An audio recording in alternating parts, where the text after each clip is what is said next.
Hai sob, kembali lagi di animasi Donghua. Spoiler, pada episode sebelumnya menceritakan tentang Xiaoyan yang bertarung melawan Tianzun di arena budak Ashura. Lalu tak lama kemudian, Tianzun pun menggunakan kekuatan domain dewa abadinya, sehingga kedua sosok itu pun segera menghilang.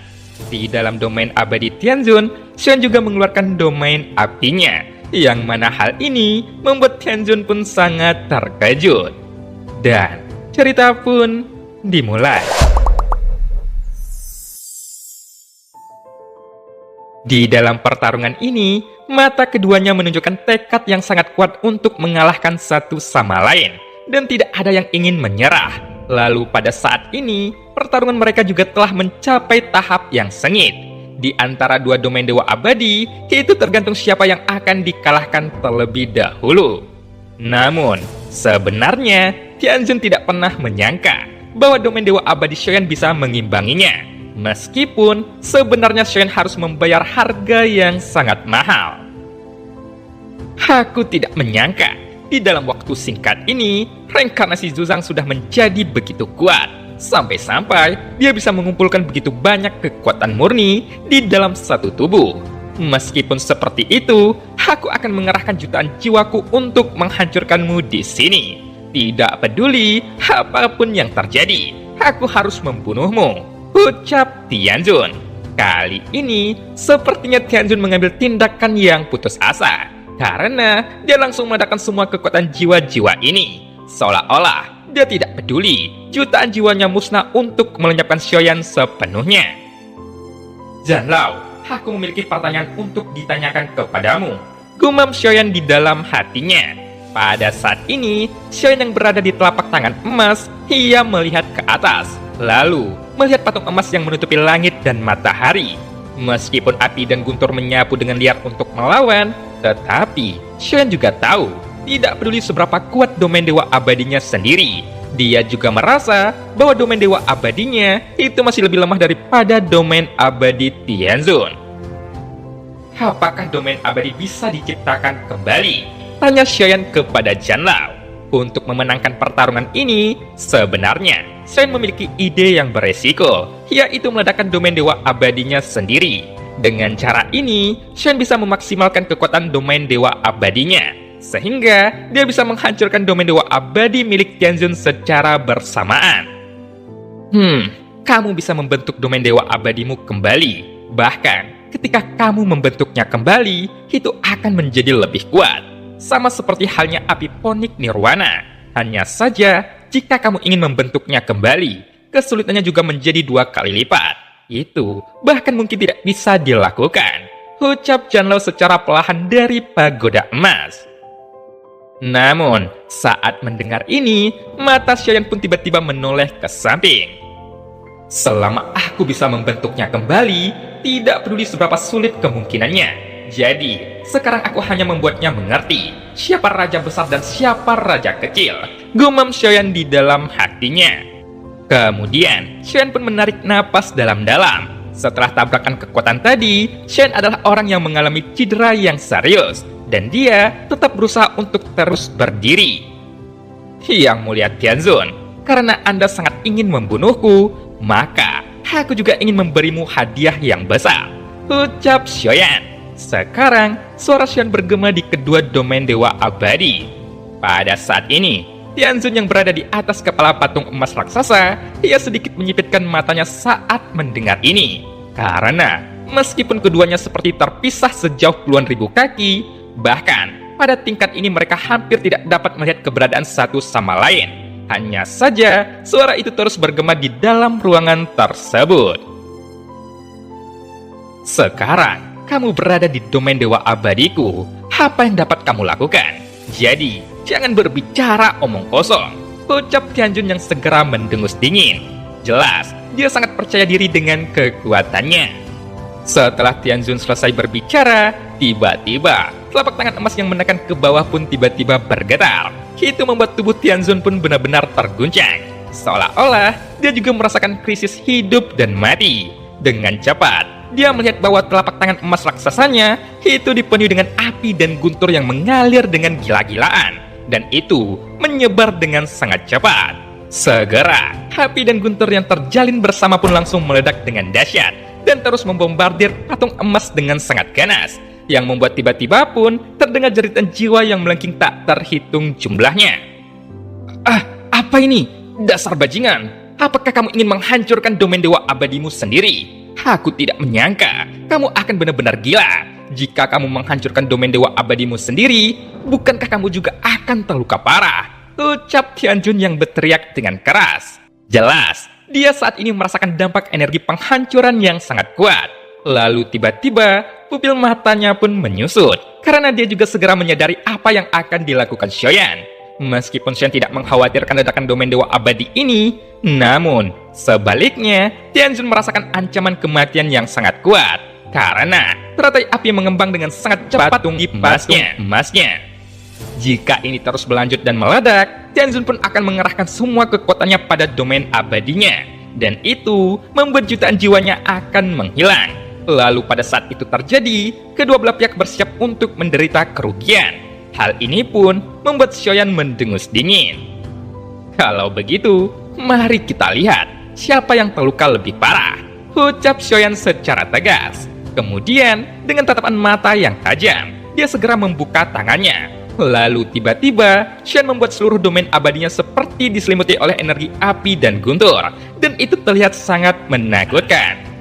Pada saat ini, telapak tangan emas raksasa di bawah kaki Xiaoyan yang pertama itu meledak hingga runtuh. Namun, kekuatannya masih terus menyapu seluruh patung emas dengan gila-gilaan. Melihat pemandangan itu, Tianjun pun menggertakkan giginya. Meskipun dia ingin berhenti, namun kekuatan yang dapat dia bentuk itu telah dirusak oleh ledakan domain dewa abadi Xiaoyan. Jadi, tidak ada yang bisa menghentikan kehancuran domain dewa abadi di kedua sisi, karena patung emas raksasa itu terkikis oleh api dan guntur, sehingga itu mulai runtuh sedikit demi sedikit. Adapun patung emas, ini adalah domain dewa abadi Tianjun. Tepat ketika domain dewa abadi Xiaoyan runtuh, domain dewa abadi Tianjun pun juga runtuh dengan cepat, yang membuat Tianjun pun memuntahkan seteguk darah. Bahkan, lubang darah tiba-tiba meledak di sekujur tubuhnya, sehingga kulit di tubuhnya dengan cepat menjadi layu, dan rambutnya pun langsung berubah menjadi putih. Seolah-olah energi kehidupan dan jiwanya telah disedot ke dalamnya. Segera, terdengarlah suara retakan yang sangat keras di arena pertarungan, yang membuat seluruh arena budak Ashura pun bergetar hebat. Kemudian, lautan api dan guntur tersapu, bahkan dampak yang sangat kuat itu langsung menghantam perisai emas dengan sangat cepat. Sehingga, terdengar suara klik lagi dari perisai emas, dan itu membuat mata indah Yuyan pun sedikit bersinar. Lalu, pada saat yang sama, sesosok tubuh pun jatuh dengan keras ke arena. Kemudian dia berguling-guling di tanah selama beberapa saat, sehingga seluruh tanah pun berlumuran darah. Akhirnya, sosok itu mencapai tepian dan berhenti. Tepat ketika sosok itu berhenti, dia menyemburkan seteguk besar darah dengan bercampur organ dalam. Bahkan, semua tulang di tubuh sosok itu sepertinya telah patah, seolah-olah dia seperti genangan lumpur di tanah. Selanjutnya, mata semua orang pun tertuju kepada sosok tersebut.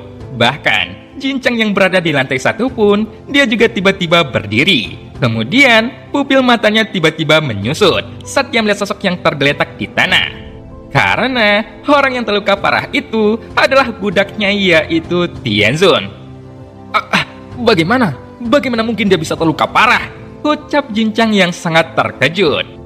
Untuk sesaat, sepertinya kekuatan pemulihan Tianjun mengalami penurunan. Napasnya terputus-putus, dan matanya dipenuhi kegelapan, seolah-olah dia sekarang diselimuti krisis kematian. Meskipun dia pernah terluka, tetapi dia tidak pernah separah ini.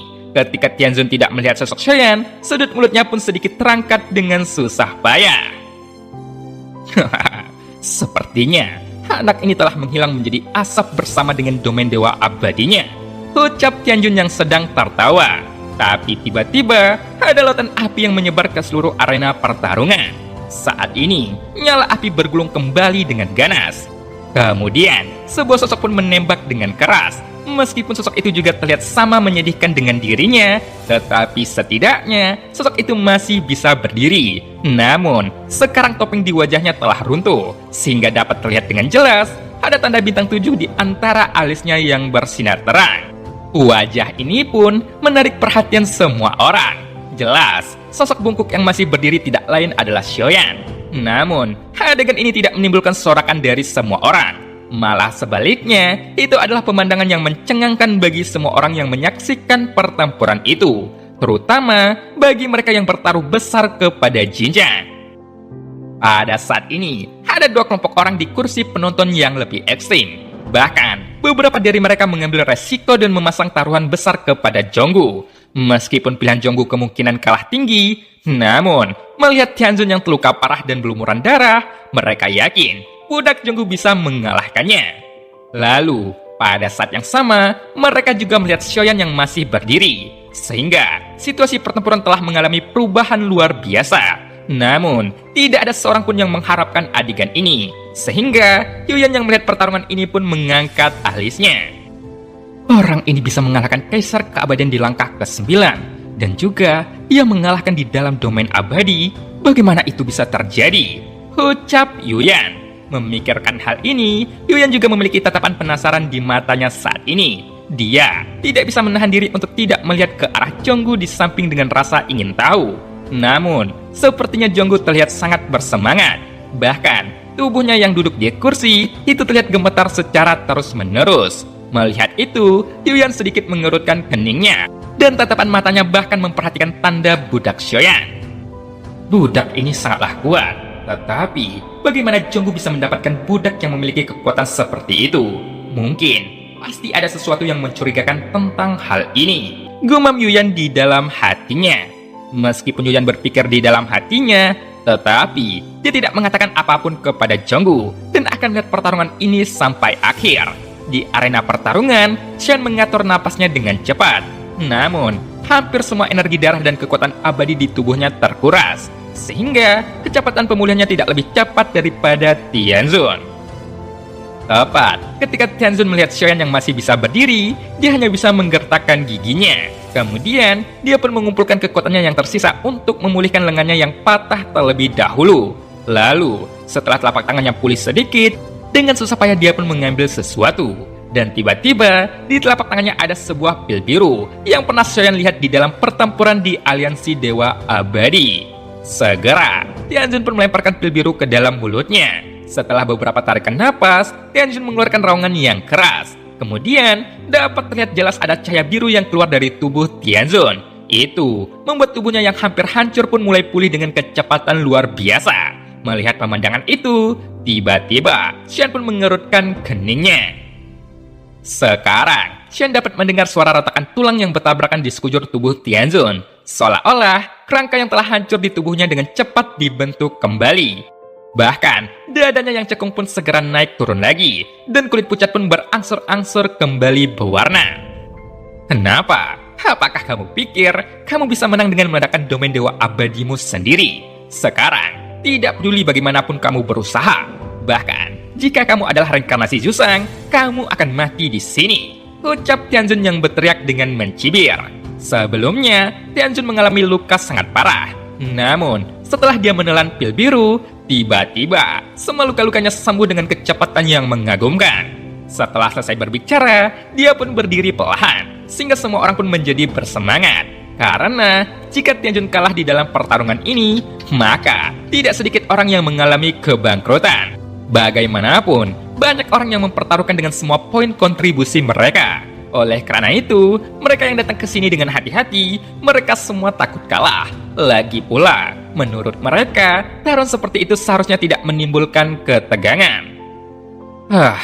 Aku takut setengah mati. Aku pikir aku akan kalah. Jika tidak, aku akan mengalami kerugian yang tak terhitung jumlahnya. Ucap para penonton. Jangan khawatir, putusan Jinchang tidak akan kalah. Bagaimanapun budaknya itu berada di langkah ke-9. Kecuali lawannya itu berada di ranah Dewa Keabadian. Jadi, mustahil orang itu bisa menang. Ucap penonton lainnya. Pada saat ini, para penonton melihat ke arah Tianzun yang berdiri. Itu membuat sorak-sorakan yang sudah lama terdiam terdengar kembali. Karena meskipun tubuh Xiaoyan dipenuhi dengan kabut putih, namun kecepatan pemulihannya jauh lebih lambat dibandingkan Tianzun. Bahkan setelah beberapa tarikan napas, Tianjun yang berada di seberang pun sudah berdiri tegak kembali.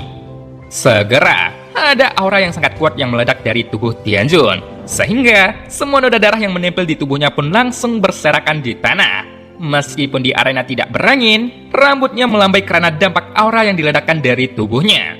Bahkan, itu lebih berdampak secara langsung kepada Xiaoyan, yang membuat Xiaoyan di kejauhan juga terguncang dan tertembak ke belakang. Kemudian, ia langsung menghantam keras pada bagian tepi perisai emas. Melihat pemandangan ini, sorakan dari seluruh penonton pun membumbung tinggi ke langit. Segera, Tianjun menginjakkan telapak kakinya, lalu Tianjun menyapu keluar dengan sangat cepat, dan langsung bergegas menuju Xiaoyan. Kemudian, tiba-tiba dia mengeluarkan telapak tangannya, dan kelima jarinya mencengkram kepala Xiaoyan dengan keras. Itu membuat banyak darah mengalir dari sudut mulut Xiaoyan. Bagaimanapun, sekarang Xiaoyan juga terluka parah. Bahkan, sepertinya dia berada di ambang batasnya. Apakah sekarang kamu tidak memiliki bantuan lagi? Ucap Tianjun yang mencibir dan menatap Xiaoyan yang tampak malu. Seolah-olah dia sangat yakin bahwa dia kali ini bisa memusnahkan Xiaoyan sepenuhnya. Melihat Xiaoyan dalam situasi krisis, Xionggu yang awalnya duduk diam, tiba-tiba berdiri dengan mata yang bergetar. Bahkan, Jin Lidong juga mengerutkan keningnya. Bagaimanapun, darah jiwa mereka ada di tangan Xiaoyan. Jika Xiaoyan terbunuh sekarang, maka mereka pasti akan mendapatkan serangan balik dari darah jiwa. Lalu, pada saat yang sama, Jin Chang yang sebelumnya sangat panik, dia menarik napas lega saat ini. Kemudian, dia pun segera menatap Xionggu dengan mata sinis. Tianjun, jangan bunuh dia. Budak ini pasti sangatlah berguna. Aku menginginkan budak ini tetap hidup, ucap Jin Chang. Suara Jin Chang perlahan keluar, seolah-olah kemenangannya telah ditentukan. Setelah kata-kata Jin Chang keluar, terdengar desakan lega dari para penonton. Utusan Xionggu, cepat akui kekalahanmu, ucap Jin Chang. Suara Jin Chang tiba-tiba keluar lagi. Jelas, Jin Chang merasa bahwa dia memiliki peluang untuk menang saat ini. Jadi, dia pun mencibir Xionggu di depan banyak orang. Tepat ketika semua orang melihat Xionggu yang sudah berdiri, seolah-olah Xionggu sepertinya sudah tidak memiliki rasa percaya diri. Suara Jin Chang pun terdengar dengan sangat jelas. Meskipun banyak hinaan tertuju kepadanya, namun mendengar apa yang dikatakan Jin Chang, itu juga ada benarnya. Bagaimanapun, ada kesenjangan kekuatan yang sangat besar di antara keduanya. Karena melihat kondisi Xiaoyan yang sekarang, itu juga membuat Xionggu ragu-ragu saat ini. Jika dia tidak mengaku kalah, mungkin Xiaoyan benar-benar akan dibunuh. Namun, Xionggu tidak berani mengambil keputusan sekarang, karena Xiaoyan masih belum memerintahkannya. Xionggu juga tidak tahu mengapa Xiaoyan masih tidak berbicara. Karena jika dia mengaku kalah sekarang, setidaknya dia tidak akan mati di dalam pertempuran ini. Memikirkan hal ini, Xionggu pun mengepalkan tangannya dan terus menunggu hingga Xiaoyan mengirimkan pesan kepadanya. Pada saat ini, Tianjun pun mengulurkan telapak tangannya ke arah dada Xiaoyan. Jelas, dia ingin melubangi jantung emas Xiaoyan. Tepat ketika tangan Tianjun menghantam dada Xiaoyan, sebuah suara ledakan keras pun terdengar. Namun, telapak tangan Tianjun tidak dapat menembus tubuh Xiaoyan karena masih ada armor di dalam tubuh Xiaoyan. Pertahanan armor ini sangatlah kuat, dan itu adalah harta karun yang sangat bagus. Jadi, sekarang itu akan menjadi milikku, ucap Tianjun. Tepat ketika Tianjun ingin mencoba melepaskan armor Xiaoyan, tiba-tiba sebuah tangan keluar meraih pergelangan tangan Tianjun dengan keras. Apakah kamu layak mengenakan armorku? Suara dingin Xiaoyan tiba-tiba terdengar, yang membuat Yuan pun sangat terkejut. Segera, Xiaoyan pun menggerakkan kekuatan besar untuk meremas tangan Tianjun, sehingga terdengar bunyi klik yang membuat pergelangan tangan Tianjun pun langsung hancur. Kemudian, Xiaoyan tiba-tiba melemparkan Tianjun dengan kekuatan yang sangat besar. Lalu, Tianjun pun jatuh ke tanah sambil berguling-guling. Setelah beberapa saat, Tianjun pun berhasil menstabilkan sosoknya di arena. Lalu pada saat yang sama, sosok Xiaoyan berdiri tegak dan ada tanda bintang di antara alis Xiaoyan yang terus berkedap-kedip dengan liar. Jelas, sumber kekuatan asli dari jantung api dan inti guntur untuk sementara tidak dapat digunakan. Tetapi, selain kekuatan sumber asli, Xiaoyan juga belum menggunakan kekuatan Avatar Yuan Shen sepenuhnya. Melihat Xiaoyan masih bisa melawan, kebisingan di kursi para penonton pun sekali lagi menjadi hening sesaat. Dan cerita pun berakhir. Sampai jumpa.